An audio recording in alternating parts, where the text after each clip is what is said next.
That is the special plane that they have named in honor of former President Jimmy Carter as he takes his final trip to the nation's capital to Lyon State. And if you're wondering where they are right now, as you are looking high above, they're right at Georgia Tech as they're just passing the bridge underneath Tech Square. So they are beginning to make their way toward Cobb County. And our Caitlin Ross is live at Dobbins Air Reserve Base with Special Air Mission 39 behind her. Caitlin, they are headed your way. Yes, they are headed here right now, and you can see they really are prepared. They have the plane going. People are rehearsing inside. They are ready for this ceremony. We were able to speak with a seaman earlier who's going to be part of the ceremony. He called it the honor of his career. He said this is such a big deal to take part in this ceremony because he looks up to President Carter so much. He says his life of service, starting with the military to the presidency, to everything he accomplished after the presidency, was just incredible and something that he wants to emulate.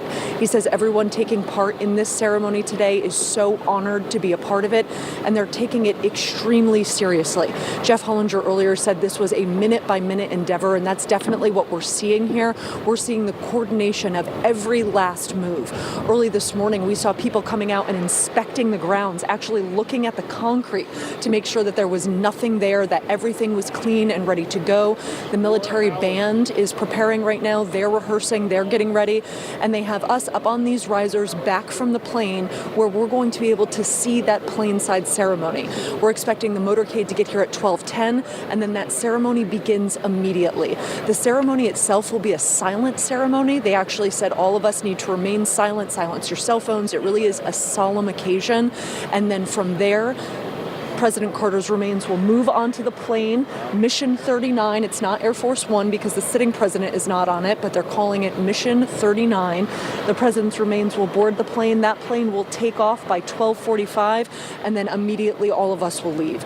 And so it really is a coordinated effort that they're making sure is orchestrated very clearly, one thing to the next. We are expecting that motorcade to arrive here by 12:10. And once again, you are looking live at the motorcade, taking the final journey to Dobbins Air Reserve Base. The former president, his family is part of this motorcade.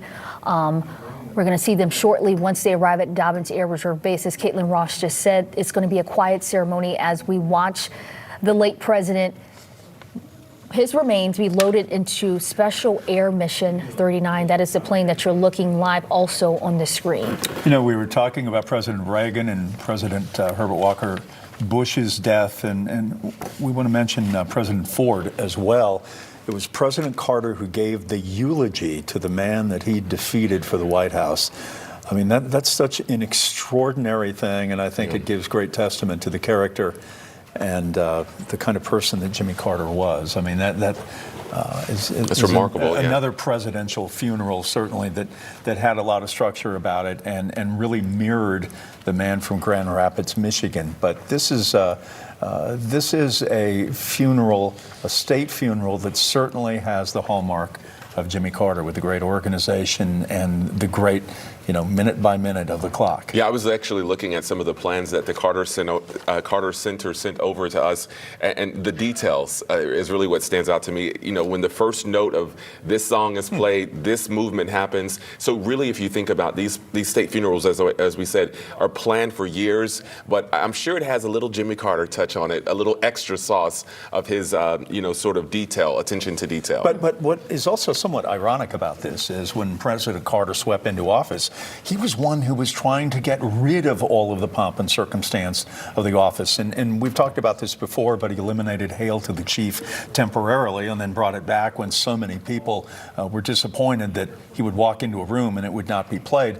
But he understood, and he was able to make a sort of navigational tact for him to get back into the sense that people do like routine, they do like ritual, they believe traditions are important, and by that, you need to have them scheduled, and President Carter understood that better than anybody. Yeah, and we see military personnel ceremonial march around Special Air Mission 39. This part of the service we've seen in Georgia, more character of President Jimmy Carter. Now the tradition will transfer over to the nation's capital when the president will lie in state, and that's where we find our anchor, Cheryl Preheim. Cheryl, the focus will then be in the United States Capitol when he will lie in state at the Capitol Rotunda. Cheryl.